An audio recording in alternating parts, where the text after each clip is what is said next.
उससे रिलेटेड सारी बातें करता है। और हमको जो मेडिसिन समझ आई होती है वो एज ए सोसाइटी के हिसाब से समझ आई होती है। तो दोनों में वो मैचिंग नहीं हो पाती है, इसलिए दिक्कतें आती है। उसको करने के लिए क्या करना होगा,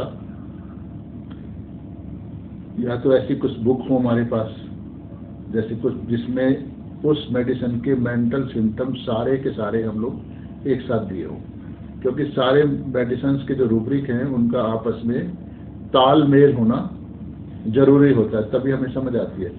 कोई भी रूब्रिक आइसोलेटेड नहीं है, यानी मेडिसिन में अगर 2000 रूब्रिक हैं तो उन 2000 रूब्रिक का एक रूब्रिक का दूसरे से बहुत इंटीमेट कनेक्शन होता है, क्योंकि एक ही रूब्रिक के अंदर 50 दवाई भी होती हैं, कभी एक दवाई होती है, तो एक रिलेशनशिप।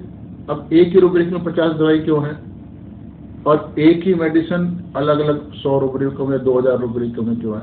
इसका मतलब क्या है कि कुछ 50 दवाइयों के कॉमन वो सिम्टम 50 दवाइयों में मिलता है, यानी 50 बंदे 50 किस्म के लोग उस एक ही ढंग से बिहेव कर रहे हैं जो एक रूब्रिक में। तो फिर उसको अलग अलग डिफरेंशिएट करना होगा, तो वो उसी मेडिसिन के जो दूसरे रूब्रिक हैं उनसे डिफरेंशिएट करना होगा। उसके स्टडी करने के लिए तो इसलिए जरूरी है कि हम सारे मेडिसिन सारे रूब्रिक एक मेडिसिन के एक साथ इकट्ठा कर लें। अब उसमें क्या होता है कि बहुत सारे रूब्रिक ऐसे होते हैं जिन रूब्रिकों में वो मेडिसिन बिल्कुल अकेली दी होती है, जैसे सपोज फियर एक्स्ट्रावेगेंस, उसमें अभी तक एक ही रेमेडी दी गई है। ऐसे फियर बिट्रेड ऑफ बीइंग, उसमें हाइसेमस अकेली दवाई दी गई है। ऐसे हर मेडिसिन में कुछ ऐसे सिम्टम हैं जिनमें वो अकेली होती है। तो वो जो अकेली मेडिसिन है नॉर्मली वो 3rd ग्रेड में होती है, तो इसका मतलब है कि वो सिम्टम केवल उसी दवाई के पहचान है, वो कहीं और किसी दवाई में नहीं मिलता है, यानी वो उस मेडिसिन की एक विशेषता है, खासियत है। अगर वो मिल गया तो फिर हम उसको आसानी से समझ सकते हैं। अब वो जो खासियत है, तो जब एक खासियत होगी तो वो उस विशेष ढंग से बिहेव करेगा। जैसे मान लो फियर ऑफ बीइंग बिट्रेड है। अब जो जिस बिट्रेड का इसका अगर हिंदी में ट्रांसलेशन करते हैं तो उसका मतलब निकलता है कि उसको धोखा खाए जाने का डर लगा रहता है। अब ये एक रूब्रिक हमारे पास आइसोमस का आ गया।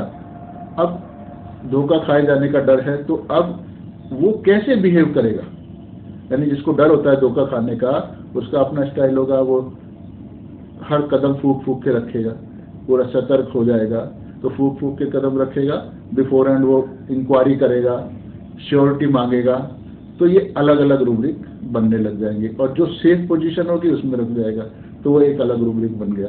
तो इस तरह से हम लोगों को स्टडी करते हैं, पर ये इतना आसान नहीं होता है। शुरू में बिगनिंग में जब प्रैक्टिस हो जाती है तो आसान होता है। तो उसके लिए ज़रूरी है कि उस मेडिसिन के अकेले जैसे 10 रूब्रिक है, 5 रूब्रिक है, 2 रूब्रिक है, उनको लो, उन रूब्रिकों में जो वर्ड्स दिए हैं उनका डिक्शनरी मीनिंग ढूंढो। जैसे फियर बिट्रेड होती, तो उसमें फियर का मीनिंग, बिट्रेड का ढूंढो, बीइंग का ढूंढो, फिर उसमें कॉमा फुल स्टॉप वगैरह होते हैं उनका देखो, ताकि वो, क्योंकि सब चीज़ें जरूरी है। अगर उसी वर्ड को वर्ब के रूप में यूज़ किया जाए तो अलग मतलब निकलता है, नाउन के रूप में यूज़ किया जाए तो अलग, एडजेक्टिव के लिए यूज़ किया है तो अलग निकलता है। तो इसलिए वो कॉमा फुल स्टॉप किस सेंस में उस वर्ड को यूज किया गया है वो भी हमें समझना होता है।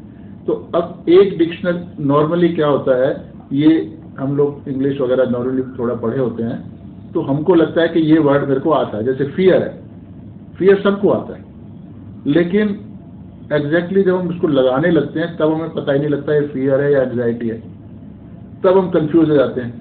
तो इसलिए फियर को भी आप बहुत सारी रेमेडी, बहुत सारी डिक्शनरीज में जो स्टैंडर्ड किए हैं उनका मतलब आप एक पेपर पे लिखो, अलग अलग डिक्शनरी से उस रूब्रिक का, उस वर्ड्स का मतलब पेपर पे लिखो। 4, 5, 6 अलग अलग मोटी डिक्शनरी जो बड़ी वाली है ऑथेंटिक, उनका मतलब जरूरी है।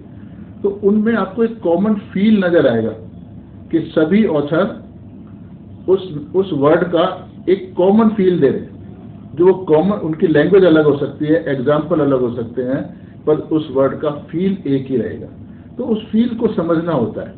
फिर उसको जब समझ लेंगे कि तो फिर हम उसको देखेंगे कि हम इसको अपनी जो जीवन डे टू डे लाइफ है उसको हम कैसे इस्तेमाल करते हैं।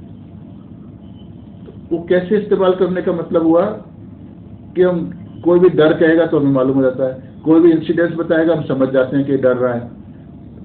तो उसको जब ये समझ आने लगे तो उसको आप ऐसे कोशिश करो, आपको लगेगा मुझको ये मतलब आ गया, लेकिन जब पेशेंट आएगा तो आपको समझ नहीं आएगा।